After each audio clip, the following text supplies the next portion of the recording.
Hi guys, இன்னைக்கு நம்ம movie ரிவ்யூவில் மேட் இன் கொரியா படத்துடைய ரிவ்யூ தான் பார்க்க போகிறோம். இந்த படம் ஒரு ஃபீல் குட் ட்ராமா மூவியாக வெளிவந்திருக்கு. இப்போ இந்த படத்துடைய கதையை பார்த்துடலாம். லைஃப்பில் எல்லாத்துக்கும் ஒரு சூப்பரான ஒரு லட்சியம் இருக்குது, கனவு இருக்கும். அதை நிறைவேற ஒவ்வொருத்தரும் ஒவ்வொரு நாளும் அப்படியே போராடிட்டு இருப்பாங்க. ஆனால் நம்ம ஹீரோயின் ஒரு வித்தியாசமான ஒரு லட்சியத்தோடு இருப்பாங்க. அது என்னென்னா, எப்படியாவது நம்ம கொரியாவுக்கு போகணும், பெரியவங்க ஆனவுடனே கொரியாவுக்கு போகணும் அப்படிங்கிற லட்சியத்தோடு இருப்பாங்க.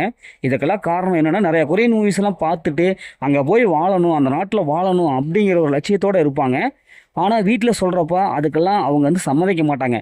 இப்போ இறுதியில் நம்ம ஹீரோயின் கொரியா போனாங்களா இல்லையா, அப்படி போய் அங்கே என்ன செஞ்சாங்க, அவங்களுக்கு வரக்கூடிய அந்த சம்பவம்லாம் என்ன, இறுதியில் என்ன ஆச்சு அப்படிங்கிறதான் இந்த படத்தோடைய கதை. இந்த படம் ஒரு ஹீரோயினை ஃபேஸ் பண்ணி வருது.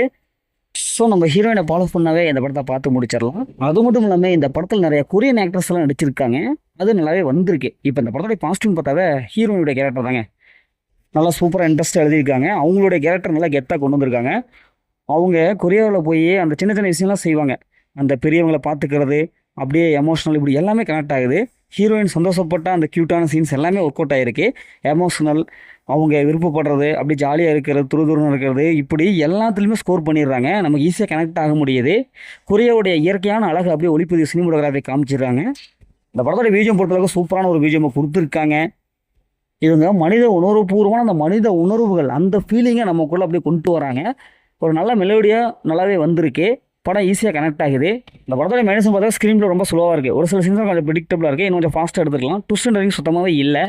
இந்த படத்தில் அந்த மாதிரி சென்சர் எதுவுமே இல்லை. ஃபேமிலியாக பார்க்கலாம். மொத்தத்தில் இப்படி சூப்பராக சொன்னாங்கன்னா இந்த படம் ஒரு ஒன் டைம் வச்சப்போ தான் நாங்கள் சொல்கிறேன். ஓகே, இதேமாரி அடுத்த ஒரு புதிய மூவி ரிவ்யூவில் சந்திப்போம்.